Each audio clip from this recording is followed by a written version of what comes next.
நண்பர்கள் அனைவருக்கும் வணக்கம். பவர் ஆம்பிளிஃபையர் பற்றி நம்ம வீடியோஸ் வந்து நம்ம அப்லோட் செஞ்சுட்டு வந்துருக்கோம். லாஸ்ட் வீடியோ வந்து பார்த்திங்கன்னா ஃபீட்பேக் பற்றி நம்ம போட்டிருந்தோம்.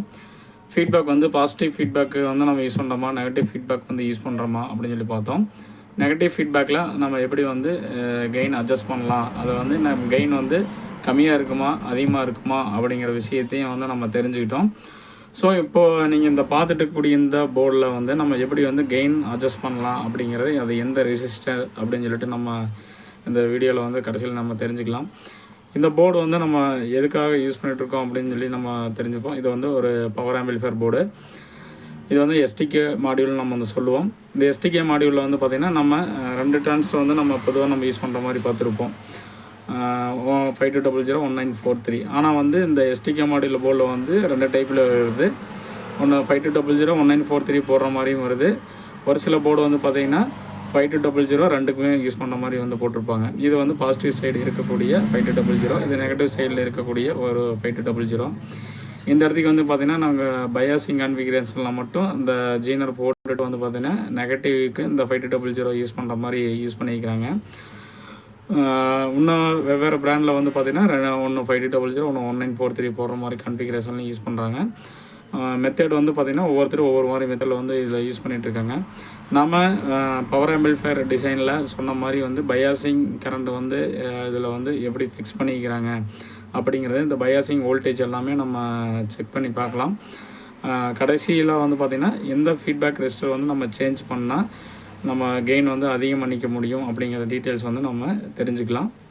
இப்போ வந்து பார்த்திங்கன்னா இதை வந்து பவர் சப்ளை கொடுத்துட்டு நம்ம வந்து பயாசிங் வோல்டேஜ் வந்து எப்படி இருக்குது, எந்த இடத்துக்கு வந்து பயாசிங் பண்ணிக்கிறாங்க அப்படிங்கிற டீட்டெயில்ஸ் வந்து நம்ம இப்போ பார்க்கலாம். இப்போ வந்து இந்த போர்டுக்கு வந்து சப்ளை கொடுத்தாச்சு. இப்போ வந்து நான் இன்புட் சப்ளை வந்து நான் செக் பண்ணுறேன். இன்புட் சப்ளை வந்து பார்த்திங்கன்னா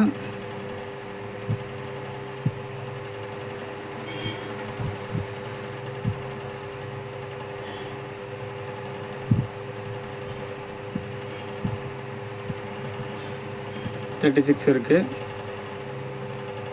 நான் சொல்லிட்டு செக் பண்ணுறேன். வந்து சப்ளை கொடுத்தாச்சு. இப்போ நம்ம வந்து முன்னாடி இன்புட் ஸ்டேஜில் வந்து நம்ம 0.6 இருக்கா அப்படின்னு சொல்லி நம்ம செக் பண்ணலாம். அந்த இன்புட் ஸ்டேஜ் வந்து பார்த்திங்கன்னா உங்களுக்கு வந்து இந்த இடத்துக்கு வந்து 3 டிரான்ஸ்டர் வந்து போட்டிருப்பாங்க.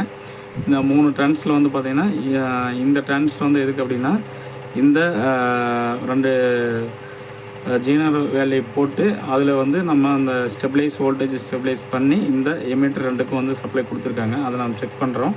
அது செக் பண்ணுறதுக்கு வந்து பார்த்திங்கன்னா கிரவுண்டு வந்து பார்த்திங்கன்னா இந்த ஸ்பீக்கர் அவுட்புட் வரக்கூடிய இந்த இது வந்து கிரவுண்டு. நான் அதை வந்து எமிட்டரில் வைக்கிறேன். 0.6 வோல்ட் வந்து உங்களுக்கு இருக்குது. அதாவது இன்புட் ஸ்டேஜில் இருக்கக்கூடிய அந்த பயாசிங் வோல்டேஜ் ஓகே. அது டிரைவர் ஸ்டேஜில் வந்து நம்ம செக் பண்ணலாம்.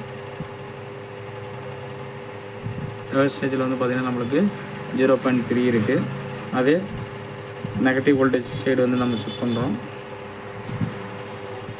0.6 இருக்குது. இதுக்கு ஏன் இப்படி வித்தியாசம் வருதுங்கன்னா பார்த்தோம்னா ஃபஸ்ட்டு வந்து இந்த டிரான்ஸ்டரோடைய ஃபீட்பேக் எடுத்துகிட்டு வந்து தான் இந்த நெகட்டிவ் சைடு வந்து ஃபீட்பேக் வந்து ஆசிலேஷன் பண்ணுற மாதிரி கொடுத்துருப்பாங்க. ஸோ வந்து பார்த்திங்கன்னா ஃபஸ்ட்டு டிரான்ஸ்டர் அந்த பாசிட்டிவ் சைடு வந்து பார்த்திங்கன்னா உங்களுக்கு கொஞ்சம் கம்மியாக இருக்கும். அடுத்த ஸ்டேஜில் வந்து பார்த்திங்கன்னா உங்களுக்கு அந்த பயாசிங் வோல்டேஜ் வந்து அதிகமாக இருக்கும். ஸோ இந்த பக்கம் ரைட் சைடு நான் காமிக்கிறேன். 0.6 இருக்குது. இதில் பார்த்தீங்கன்னா உங்களுக்கு 0.3 அந்த சம்திங் காமிக்கும். ஸோ நம்ம வந்து இதுலேயும் வந்து பார்த்திங்கன்னா இந்த வோல்டேஜ் ஆம்பிளிஃபிகேஷன் ஸ்டேஜ், இன்புட் ஸ்டேஜில் ரன்லிங் உள்ள பயாஸ் வோல்டேஜ் வந்து நம்ம பார்த்தோம். அடுத்து வந்து பார்த்திங்கன்னா ஃபீட்பேக் ரெசிஸ்டர் எது, அதை எதை சேஞ்ச் பண்ணால் உங்களுக்கு கெயின் அதிகமாகும் இன்க்ரீஸ் ஆகுங்கிற அந்த டீட்டெயில்ஸ் வந்து நம்ம பார்க்கலாம். இது வரைக்கும் பயாசிங் வோல்டேஜ் எல்லாம் இந்த போர்டில் வந்து எப்படி இருந்துச்சு அப்படின்னு சொல்லி பார்த்தோம். இதில் வந்து நம்ம வந்து கெயின் வந்து இன்க்ரீஸ் பண்ணுறதுக்கு டிக்ரீஸ் பண்ணுறதுக்கு வந்து பார்த்திங்கன்னா நம்ம எப்படி அப்படிங்கிறத வந்து நம்ம லாஸ்ட் வீடியோவில் வந்து பார்த்தோம். அதாவது ஃபீட்பேக் வந்து பார்த்திங்கன்னா நம்ம எந்த அளவுக்கு வந்து பார்த்திங்கன்னா நம்ம நெகட்டிவ் ஃபீட்பேக் தான் நம்ம யூஸ் பண்ணுறோம். நெகட்டிவ் ஃபீட்பேக் வந்து நம்ம யூஸ் பண்ணும்போது பார்த்திங்கன்னா நம்மளுக்கு கெயின் வந்து டிக்ரீஸ் ஆகும் அப்படின்னு சொல்லிட்டு ஒரு டிஸ்அட்வான்டேஜில் வந்து நம்ம பார்த்தோம். ஸோ நம்ம எந்த அளவுக்கு வந்து பார்த்திங்கன்னா கெயினோட இன்புட் வந்து அதிகமாக கொடுக்குறோமோ அந்த அளவுக்கு வந்து உங்களுக்கு கெயின் வந்து கம்மியாகும். ஸோ அந்த டீட்டெயில்ஸ் தான் நம்ம இதில் எடுத்துக்க போகிறோம்.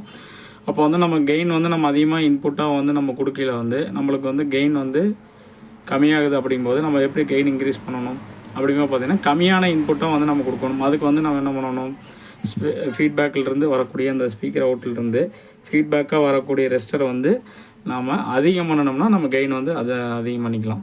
ஸோ அதுதான் ஒரு கான்செப்டாக நாம் வந்து எடுத்திருக்கோம். இதில் வந்து பார்த்திங்கன்னா ஸ்பீக்கர் அவுட்புட் வந்து இங்கே இருக்குது.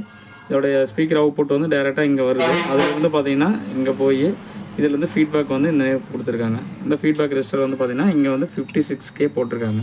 இப்போ வந்து நீங்கள் கெயின் வந்து அதிகம் பண்ணணுமா கம்மி பண்ணணுமா அப்படின்னு சொல்லி நம்ம இன்செட் பண்ணிவிட்டு கம்மி பண்ணணும் அப்படின்னு கேட்டிங்கன்னா இந்த ரெஜிஸ்டர் வந்து நீங்கள் வந்து என்ன பண்ணணும்னா கம்மியாக போடணும்.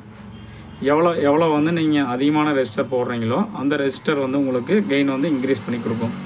இதே வந்து பார்த்திங்கன்னா இந்த சைடு வந்து பார்த்திங்கன்னா இந்த 56K, இங்கே வந்து பார்த்திங்கன்னா இந்த நேர் போட்டிருப்பாங்க. இந்த கெப்பாசிட்டி பக்கத்தால் இந்த 56K போட்டிருப்பாங்க. இதுதான் வந்து பார்த்திங்கன்னா ஃபீட்பேக் ரெஜிஸ்டர். ஃபீட்பேக்னால் அதாவது ஸ்பீக்கர் அவுட்லேருந்து எடுத்துகிட்டு வந்துட்டு நம்ம ஒரு நெகட்டிவ், அதாவது இன்வெர்ட்டிங் டெர்மினல் இல்லாமல் நான் இன்வெர்ட்டிங் டெர்மினல், அதாவது நெகட்டிவ் டெர்மினலில் வந்து உங்களுக்கு வந்து கொடுத்துருப்பாங்க. இதோட இன்டர்னல் டயக்ராம் பார்த்தோம்னா நம்மளுக்கு தெரியும். ஸோ வந்து பார்த்திங்கன்னா நம்ம ஃபீட்பேக்லேருந்து வரக்கூடிய ரெஜிஸ்டர் வந்து பார்த்திங்கன்னா இந்த 56K. இந்த 56K வந்து நம்ம இன்க்ரீஸ் அண்ட் டிக்ரீஸ் பண்ணும்போது நம்ம கெயினோட வேல்யூ வந்து நம்ம அட்ஜஸ்ட் பண்ணிக்கலாம். ஸோ இந்த கெயினோட வேல்யூ வந்து அட்ஜஸ்ட் பண்ணுறது வந்து ஃபீட்பேக்கில் தான் பண்ண முடியும் அப்படிங்கிறதுக்காக தான் அந்த ஃபீட்பேக், அந்த பாசிட்டிவ் ஃபீட்பேக் வந்து டீட்டெயில்ஸ் வந்து உங்களுக்கு கொடுத்தேன்.